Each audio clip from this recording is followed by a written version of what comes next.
বিশ্ব সংবাদে আপনাদের স্বাগত। জানিয়ে দিব আন্তর্জাতিক গণমাধ্যমে প্রকাশিত সর্বশেষ আপডেট সংবাদ। যুক্তরাষ্ট্রে ইসরায়েল বিরোধী বিক্ষোভ ঘিরে বিশ্ববিদ্যালয়গুলোর রণক্ষেত্রে পরিণত।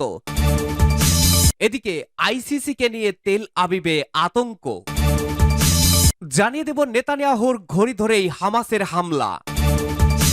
অন্যদিকে রাফায় যে কারণে হেরে যাবেন নেতানিয়াহু, জানিয়ে দেব বিস্তারিত সংবাদে। জানিয়ে দেব সম্পর্ক স্বাভাবিক করার মাধ্যমে সমস্যার সমাধান হবে না, ফিলিস্তিনকে তার আসল মালিকদের কাছেই ফিরিয়ে দিতে হবে বলেছেন ইরানের সর্বোচ্চ নেতা। এদিকে ইসরায়েল ফিলিস্তিন চলছে দীর্ঘ 7 মাস ধরে এক ভয়াবহ যুদ্ধ। হাজার হাজার নিরস্ত্র নিরপরাধ ফিলিস্তিনকে বোমায় উড়িয়ে দিচ্ছে নেতানিয়াহু। বিভিন্ন আন্তর্জাতিক মহল থেকে একের পর এক চাপ, তাকেও তোয়াক্কা করছেন না গাজার কসাই নেতানিয়াহু। এই যুদ্ধ বন্ধ সহ বারবার যুদ্ধবিরতি এবং নিরীহ ফিলিস্তিনিদের উপরে স্টিম রোলার চালানোর বিরুদ্ধে ক্ষেপে উঠেছে বিশ্ব। বারবার হচ্ছে যুদ্ধবিরতির আলোচনা, তবে এর মাঝেই গাজা যুদ্ধ বন্ধের রাজি হব না বলে জানিয়েছেন নেতানিয়াহু। মধ্যপ্রাচ্যের কসাই খ্যাত নেতানিয়াহু আবারও আমেরিকার ব্লিংকেনকে এর স্পষ্ট বার্তাই দিয়েছেন। সর্বশেষ জানিয়ে দেব দিল্লির 100 স্কুল বোমা মেরে উড়িয়ে দেওয়ার হুমকি ইমেইলে। এতক্ষণ শুনছিলেন গুরুত্বপূর্ণ সংবাদগুলোর শিরোনাম, এবারে বিস্তারিত। আজকের সংবাদ সম্পর্কে আপনার মূল্যবান মতামত লিখে জানান। জানিয়ে দিন কোন স্থান থেকে এই সংবাদ শুনছেন অথবা দেখছেন।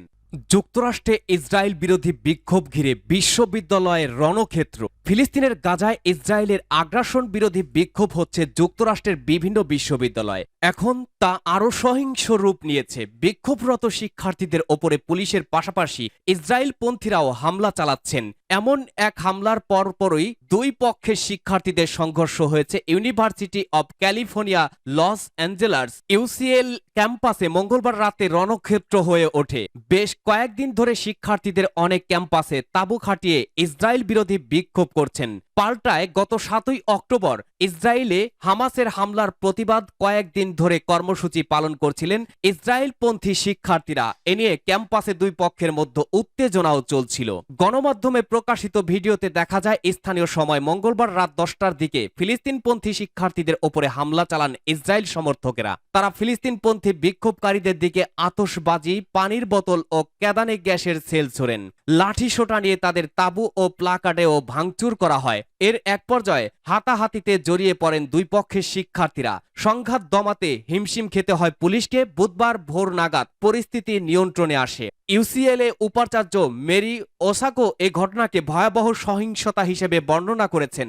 লস অ্যাঞ্জেলেস পুলিশ এক্স হ্যান্ডেলে সাবেক টুইটারে এক পোস্টে বলেছে, ইউসিএলএ ক্যাম্পাসে সহিংসতার একাধিক ঘটনার পর শৃঙ্খলা ফিরিয়ে আনতে এবং জননিরাপত্তার স্বার্থে পুলিশ ডেকেছিল বিশ্ববিদ্যালয় কর্তৃপক্ষ।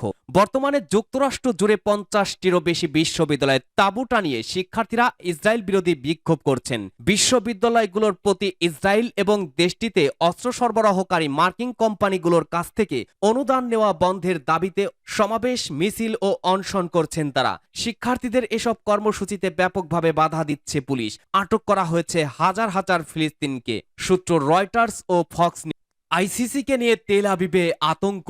তেল আবিবে আতঙ্ক কারণ প্রধানমন্ত্রী বেঞ্জামিন নেতানিয়াহু ইসরায়েলের শীর্ষ স্থানীয় নেতাদের বিরুদ্ধে গ্রেপ্তারি পরোয়ানা জারি করতে পারে আন্তর্জাতিক অপরাধ আদালত আইসিসি। ইসরায়েল আন্তর্জাতিক নীতি উপেক্ষা করে গাজায় 6 মাসের বেশি সময় ধরে নিরীহ মানুষকে হত্যা করছে। তারা মানুষকে হত্যা করে গণকবর দিয়েছে। সেসব গণকবর থেকে উদ্ধার করা হয়েছে মৃতদের দেহ অবশেষ। এ নিয়ে ক্ষিপ্ত দুনিয়ার অনেক দেশ। ইসরায়েলের সেনাবাহিনী ও কর্মকর্তাদের বিরুদ্ধে জাতিসংঘের শীর্ষ এই আদালত সম্ভাব্য যে পদক্ষেপ নিতে যাচ্ছে সে সম্পর্কে সামাজিক যোগাযোগ মাধ্যমে একটি পোস্ট দিয়েছেন নেতানিয়াহু। পররাষ্ট্র মন্ত্রণালয় বলেছে আইসিসি কি পদক্ষেপ নেয় সে বিষয়ে তারাও নজর রাখছে। এ খবর দিয়েছে বার্তা সংস্থা এপি। এতে বলা হয় 2002 সালে প্রতিষ্ঠিত হয় আইসিসি। এর উদ্দেশ্য হল বিশ্বে যুদ্ধ অপরাধ, মানবতা বিরোধী অপরাধ, গণহত্যা ও আগ্রাসন চালানোর মতো নৃশংসতম হত্যাকাণ্ডের জন্য দায়ী ব্যক্তিদের বিচারের সম্মুখীন করা। যে রোম শাসনের ভিত্তিতে আইসিসি প্রতিষ্ঠিত হয় তা গ্রহণ করা হয় 1998 সালে। 60টি দেশের সমর্থনের পর 2002 সালের 1 জুলাই থেকে কাজ শুরু করে আন্তর্জাতিক এই আদালত। জাতিসংঘের সাধারণ পরিষদ আইসিসিকে অনুমোদন দিলেও এই আদালত মূলত স্বাধীন নিজস্ব পুলিশ বাহিনী না থাকায় আইসিসি সন্দেহভাজন ব্যক্তিদের গ্রেপ্তার সদস্য রাষ্ট্রগুলোর ওপরে নির্ভর করে থাকে। এমন ব্যক্তিদের বিচারের মুখোমুখি করার ক্ষেত্রে এটি এক বড় বাধা। প্রধানমন্ত্রী বেঞ্জামিন নেতানিয়াহু শুক্রবার এক্সের সাবেক টুইটারে এক পোস্টে লিখেছেন, ইসরায়েল তার আত্মনিয়ন্ত্রণের সহজাত অধিকার ক্ষুণ্ণ করে আইসিসি এমন কোনো চেষ্টা মেনে নেবে না। যদিও আইসিসির নির্দেশ ইসরায়েলের কর্মকাণ্ডে প্রভাব ফেলবে না, তবু এটি এক বিপজ্জনক নজির সৃষ্টি করবে। এরপর ইসরায়েলি পররাষ্ট্র মন্ত্রণালয় গত রোববার বলেছে, আদালত ইসরায়েলের জ্যেষ্ঠ রাজনীতিক এবং সামরিক কর্মকর্তাদের গ্রেপ্তারের নির্দেশ দিতে পারে। এমন সব গুঞ্জন সম্পর্কে বিদেশি মিশনগুলোকে অবগত করেছে তারা। তবে এই গুঞ্জনের সূত্র সম্পর্কে মন্ত্রণালয় কিছু জানায়নি। এপির এক ইমেইল বার্তায় এ বিষয়ে বিস্তারিত কোনো মন্তব্য করতে অস্বীকৃতি জানিয়েছে আদালতের প্রসিকিউশন দপ্তর। নেতানিয়াহুর ঘড়ি ধরেই হামাসের হামলা। প্রাক্তন মার্কিন প্রেসিডেন্ট এবং বর্তমান প্রার্থী ডোনাল্ড ট্রাম্প টাইম ম্যাগাজিনকে বলেছেন যে ৭ই অক্টোবর হামাসের হামলা নেতানিয়াহুর ঘড়ি ধরে হয়েছে। মঙ্গলবার টাইম ম্যাগাজিনকে দেওয়া এক সাক্ষাৎকারে ইসরায়েলি প্রধানমন্ত্রীর সমালোচনা করে একথা বলেছেন ট্রাম্প। নেতানিয়াহু এবং হামাসের ৭ই অক্টোবরের হামলার বিষয়ে কথা বলতে গিয়ে ট্রাম্প বলেন, এটি তার নজরেই ছিল। বিবিকে নেতানিয়াহুর ডাকনাম নিয়ে আমার একটি খারাপ অভিজ্ঞতা আছে জানিয়ে তিনি অভিযোগ করেন, ২০২০ সালে ইরানের কুদস ফোর্সের কমান্ডার কাশেম সুলাইমানিকে হত্যা একটি যৌথ মার্কিন ইসরায়েল অপারেশন হওয়ার কথা ছিল, যা নেতানিয়াহু নির্ধারিত সময়ে মার্কিন বাহিনীর অপারেশনের ২ দিন আগেই করে ফেলেছিলেন।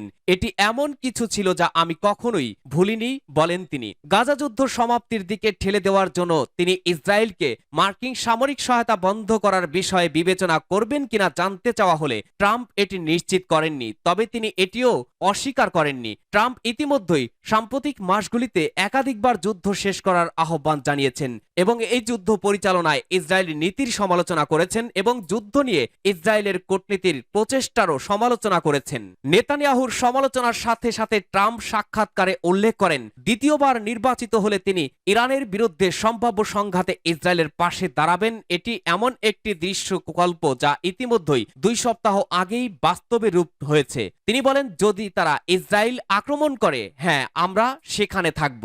ট্রাম্প তার প্রথম মেয়াদে দ্বিরাষ্ট্র সমাধানের ওপরে ভিত্তি করে একটি শান্তি পরিকল্পনার কথা বলেছিলেন, কিন্তু এখন ইসরায়েলের পাশে শান্তিপূর্ণভাবে ফিলিস্তিন রাষ্ট্রের অস্তিত্ব নিয়ে সন্দেহ প্রকাশ করছেন। তিনি বলেন, একটা সময় ছিল যখন আমি ভেবেছিলাম ২ রাষ্ট্র কাজ করতে পারে, এখন আমি মনে করি দ্বিরাষ্ট্র খুব কঠিন হতে চলেছে, বলেন তিনি। ট্রাম্প ২০২০ সালের নভেম্বর থেকে নেতানিয়াহুর বিরুদ্ধে ক্ষোভ পুষে রেখেছেন, যখন তিনি মার্কিন প্রেসিডেন্ট জো বাইডেনকে নির্বাচনে জয়ের জন্য অভিনন্দন জানাতে ফোন করেছিলেন, যা ট্রাম্প জালিয়াতি বলে দাবি করেছিলেন। তার রাষ্ট্রপতিত্বের শেষের পর থেকে ট্রাম্প নেতানিয়াহু সম্পর্ক বেশ কয়েকটি কঠোর বিবৃতি দিয়েছেন এবং এমনকি এক সাক্ষাৎকারে তাকে অভিশাপও দেন। রাফায় যে কারণে হেরে যাবেন নেতানিয়াহু। ইসরায়েলি সেনারা বরাবরই বলছে তারা গাজার দক্ষিণাঞ্চলীয় শহর রাফায় স্থল অভিযানের যাবতীয় প্রস্তুতি সম্পূর্ণ করেছে। এই খবর ইসরায়েলের বিভিন্ন গণমাধ্যমে প্রকাশিত হয়েছে। ইসরায়েলের হোয়ম পত্রিকার প্রতিবেদনে বলা হয়, দেশটির সেনাবাহিনী অভিযানের জন্য এখন কেবল রাজনৈতিক নেতাদের নির্দেশের অপেক্ষায় আছে। আমেরিকাও রাফায় অভিযানের ব্যাপারে এরই মধ্যে সবুজ সংকেত দিয়েছে। গাজার অন্য শহরগুলোর মতো রাফাও ঘনবসতিপূর্ণ। ছোট্ট শহরটিতে প্রায় ৩ লাখ মানুষ বসবাস করলেও বিভিন্ন স্থান থেকে ইসরায়েলি হামলায় বাস্তুচ্যুত আরও প্রায় ১৪ লাখ মানুষ উপকূলীয় এলাকাটিতে আশ্রয় নিয়েছে। এমন পরিস্থিতিতে সেখানে ইসরায়েলি বাহিনীর স্থল অভিযান পরিচালনা নিয়ে বিশ্ব নেতারা উদ্বেগ জানাচ্ছেন। এর ফলে বিপুল সংখ্যক বেসামরিক মানুষের হতাহতের শঙ্কা তাদের উদ্বেগের মূলে রয়েছে গত ২০০ দিনেরও বেশি সময় ধরে চলা যুদ্ধে গাজার অন্য শহরগুলোতে আইডিএফ সেনাদের হত্যাযজ্ঞ, বেসামরিক মানুষকে তোয়াক্কা না করা এবং তাদের বাড়িঘর ধ্বংস করা। আর এ কারণেই বিশ্ব নেতারা, এমনকি ইসরায়েলের পৃষ্ঠপোষক যুক্তরাষ্ট্রের প্রেসিডেন্ট বাইডেন ও নেতানিয়াহুর কাছে রাফা অভিযানে বেসামরিক লোকজনের সুরক্ষা এবং মানবিক সহায়তার ব্যাপারে নিশ্চয়তা চাইছেন। ওই অভিযানের পরিকল্পনা তাদের সামনে উপস্থাপনের আহ্বান জানিয়েছেন। হিব্রু ভাষার অন্যতম শীর্ষ সংবাদ মাধ্যম মারিভের রাফায় হামলার মধ্য দিয়ে ফিলিস্তিন প্রতিরোধ সংগ্রামকে শেষ করে দেওয়া এবং বিনা চ্যালেঞ্জে ইসরায়েলি বন্দীদের মুক্ত করা নিয়ে সংশয় জানানো হয়েছে। সংবাদ মাধ্যমটিতে বলা হয়, যারা ভাবছেন রাফাই হবে এই যুদ্ধের শেষ অধ্যায় এবং এর মাধ্যমে হামাসকে পুরোপুরি ধ্বংস করে দেওয়া সম্ভব হবে, তারা হয়তো অনুধাবন করতে পারছেন না নেতানিয়াহুর বিজয়ের দাবি তামাশা এবং বিভ্রম ছাড়া আর কিছুই নয়। মারিব আরও বলছে, নেতানিয়াহুর সেনারা পুরো গাজাকে দখল করলেও তার বাহিনীকে সেখান থেকে প্রত্যাহারের পরই হামাস পুনরায় সংগঠিত হয়ে প্রতিরোধ যুদ্ধে ঘুরে দাঁড়িয়েছে। অনেক ইসরায়েলি লেখক সামরিক বিশেষজ্ঞ নেতানিয়াহুকে চড়া মূল্য দিয়ে হলেও ফিলিস্তিন প্রতিরোধ সংগঠন হামাসের যুদ্ধবিরতির প্রস্তাব মেনে নেওয়ার পরামর্শ দিয়েছেন, কারণ লক্ষ্য অর্জনের এটি একমাত্র উপায়। ইসরায়েলের অভ্যন্তরীণ নানা জটিলতার জন্য শেষ পর্যন্ত নেতানিয়াহুকে কারাগারেও যেতে হতে পারে। ইসরায়েলি নেতা হিসেবে তিনি তার দুর্বৃত্ত রাষ্ট্রের বিজয়ের জন্য সর্বোচ্চ চেষ্টা চালিয়ে যাচ্ছেন, কিন্তু তিনি এখনো জানেন না সেটি কিভাবে সম্ভবপর হবে। তার এই একঘেয়েমি স্বভাবের জন্য তিনি অভ্যন্তরীণ এবং বাইরের মিত্রদের কথাতেও কর্ণপাত করছেন না। খোদ যুক্তরাষ্ট্রের প্রেসিডেন্ট জো বাইডেন এবং তার শীর্ষ কর্মকর্তা ও কংগ্রেসম্যানদের কর্ণপাত করছেন না। খোদ যুক্তরাষ্ট্রের প্রেসিডেন্ট জো বাইডেন এবং তার শীর্ষ কর্মকর্তা ও কংগ্রেসম্যানদের কথাও শুনছেন না নেতানিয়াহু। এমনকি সাবাক ইসরায়েলি নিরাপত্তা সংস্থা এবং হামাসের সঙ্গে আলোচনায় নেতৃত্ব দানকারী গোয়েন্দা সংস্থা মোসাদ প্রধান সহ তার সামরিক উপদেষ্টাদের কারো কথাতেই সায় দিচ্ছেন না। অন্যদিকে নেতানিয়াহু রাফায় হামলা করবেন কি করবেন না, ফিলিস্তিন প্রতিরোধ যোদ্ধারা তা নিয়ে মাথা ঘামাচ্ছেন না। তারা স্পষ্টতই বলছে, ইসরায়েলি বন্দী মুক্তির শর্তে কোনো ধরনের পরিবর্তন আনা হবে না। হামাস সহ অন্য প্রতিরোধ সংগঠনগুলো প্রাণহানি কমানো, বিশেষ করে বেসামরিক লোকজনের ওপর ইসরায়েলি হামলা প্রতিরোধের বিষয়টাতে প্রাধান্য দিচ্ছে। একই সঙ্গে তারা বলছে, ইসরায়েলি কারাগারে বন্দী 8,500-এর বেশি ফিলিস্তিনের মুক্তি এবং দীর্ঘ প্রায় 18 বছর ধরে উন্মুক্ত কারাগারে বসবাসরত 24 লাখ গাজাবাসীর স্বাধীনতা পাওয়া তাদের অধিকার। অতএব এমন অনড় অবস্থান এবং ফিলিস্তিনিদের বৈধ প্রতিরোধ সংগ্রামের মুখে নেতানিয়াহু রাফায় হামলা করুক বা নাই করুক, তার স্বপ্নের বিজয় অর্জিত হবে না। অন্যদিকে ফিলিস্তিনের প্রতিরোধ সংগ্রামের পক্ষে বিশ্বজুড়ে স্পষ্টভাবেই সমর্থন বাড়ছে। একই সঙ্গে নেতানিয়াহু এবং তার অব্যাহত অপরাধের প্রতিও ক্ষোভ বেড়েই চলেছে, কিন্তু নেতানিয়াহু তাদেরকে তোয়াক্কা করছেন না। তিনি বেশ কয়েকবার দাবি করেছেন যে রাফা অভিযান নিয়ে যুক্তরাষ্ট্রের সঙ্গে আলোচনা করেছেন তিনি, কিন্তু যুক্তরাষ্ট্র বরাবরই তার ওই দাবিকে অস্বীকার করেছে। গত 200 দিন ধরে নেতানিয়াহু যুদ্ধের নামে গণহত্যা, যুদ্ধ অপরাধ, হাজার হাজার শিশু হত্যা এবং ঘরবাড়ি, স্কুল, কলেজ ও মসজিদ সহ সব ধরনের স্থাপনা ধ্বংস করেছেন, কিন্তু তিনি আজও তার বন্দীদের মুক্ত করতে পারেননি। অবস্থা দৃষ্টে মনে হচ্ছে কেবলমাত্র চুক্তির মধ্য দিয়েই তাকে ইসরায়েলিদের মুক্ত করতে হবে। ফিলিস্তিন যোদ্ধারাও এ ব্যাপারে সম্মত। তারা গোটা দেশকে ইসরায়েলিকে মুক্তি দেওয়ার বিনিময়ে যুদ্ধবিরতি এবং নারী ও শিশু সহ ফিলিস্তিনি বন্দীদের ইসরায়েলি জেল থেকে মুক্ত করতে চায়। রাফায় অব্যাহত হুমকি ধামকি এবং ভেতর ও বাইরে থেকে ইসরায়েলি কর্মকর্তা ও মিত্রদের বক্তব্যই প্রমাণ করে নেতানিয়াহু কতটা অনিশ্চয়তার মধ্যে রয়েছেন। আরব মুসলিমদেরকে হুঁশিয়ারি, সম্পর্ক স্বাভাবিক করার মাধ্যমে সমস্যার সমাধান হবে না, ফিলিস্তিনকে তার আসল মালিকদের কাছে ফিরিয়ে দিতে হবে বলেছে ইরানের সর্বোচ্চ নেতা। ইহুদিবাদী উন্মত্ত কুকুরগুলোর নৃশংস ও নিষ্ঠুর আচরণ ইসলামী প্রজাতন্ত্র ও ইরানি জাতির অবস্থানের যথার্থতা প্রমাণ করেছে। 30,000 মানুষকে হত্যা করেছে তারা, যাদের অর্ধেকই নারী ও শিশু। এই নৃশংসতা ইহুদিবাদী শাসক গোষ্ঠীর ঘৃণা প্রকৃতির চেহারায় ফুটিয়ে তুলেছে এবং সমগ্র বিশ্বের কাছে ইরানের স্থায়ী অবস্থানের যথাযথ প্রমাণ করেছে। ইমাম খামেনির ইসরায়েলি অপরাধের প্রতিবাদকারী ছাত্রদের অহিংস ও ধ্বংসবিহীন বিক্ষোভের ঘটনায় আমেরিকা এবং তাদের সাথে সংশ্লিষ্ট প্রতিষ্ঠানগুলোর আচরণকে মার্কিন সরকারের বিরুদ্ধে ইসলামী প্রজাতন্ত্র ইরানের অবস্থানের আরেকটি প্রমাণ বলে উল্লেখ করেন। এ বিষয়টি সবাইকে চোখে আঙুল দিয়ে দেখিয়ে দিয়েছে যে গাজায় জনগণকে হত্যা করার মতো ক্ষমার অযোগ্য অপরাধের সঙ্গেই মার্কিন যুক্তরাষ্ট্র ইহুদিবাদীদের সহযোগী। তাদের আপাত দৃষ্টিতে সহানুভূতিশীল কিছু কথাও পুরোপুরি মিথ্যা। তাই ইসলামী প্রজাতন্ত্রের মার্কিন বিরোধী অবস্থান এবং আমেরিকা সরকারের প্রতি ইরানের আস্থা রাখতে না পারার কারণ প্রমাণিত হয়েছে। ইসলামী বিপ্লবের নেতা ফিলিস্তিন সমস্যার একমাত্র সমাধান হিসেবে একটি প্রস্তাব দিয়েছেন, সেটা হলো মুসলিম, খ্রিস্টান এবং ইহুদি সহ ফিলিস্তিনের আসল মালিকদের কাছে তাদের দেশকে ফিরিয়ে দেওয়া। তিনি বলেন, যতদিন পর্যন্ত ফিলিস্তিনিকে তাদের মালিকদের কাছে ফিরিয়ে দেওয়া হবে না, ততদিন পশ্চিম এশিয়ার সমস্যার সমাধান হবে না।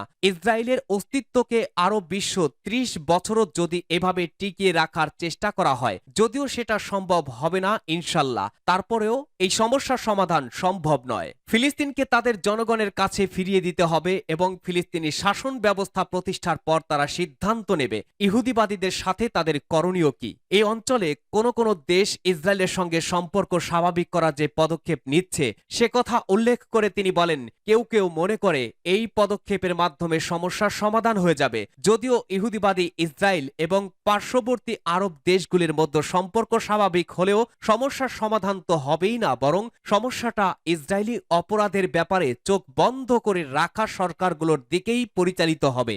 গাজায় যুদ্ধ বন্ধে রাজি হব না, ব্লিংকেনকে বলেছেন কসাই হিসেবে খ্যাত নেতানিয়াহু। ইসরায়েলের প্রধানমন্ত্রী বেজনমা নেতানিয়াহু বুধবার মার্কিন পররাষ্ট্রমন্ত্রী অ্যান্টনি ব্লিংকেনকে বলেছেন সম্ভাব্য পণবন্দি চুক্তির অংশ হিসেবে তিনি গাজা যুদ্ধ বন্ধ করতে রাজি হবেন না। এক ইসরায়েলি কর্মকর্তা টাইমস অব ইসরায়েলকে বলেন, তিনি ব্লিংকেনকে বলেন যে আমরা একটি চুক্তির ব্যাপারে আগ্রহী এবং আমরা হামাসকে উৎখাতে দৃঢ় প্রতিজ্ঞ।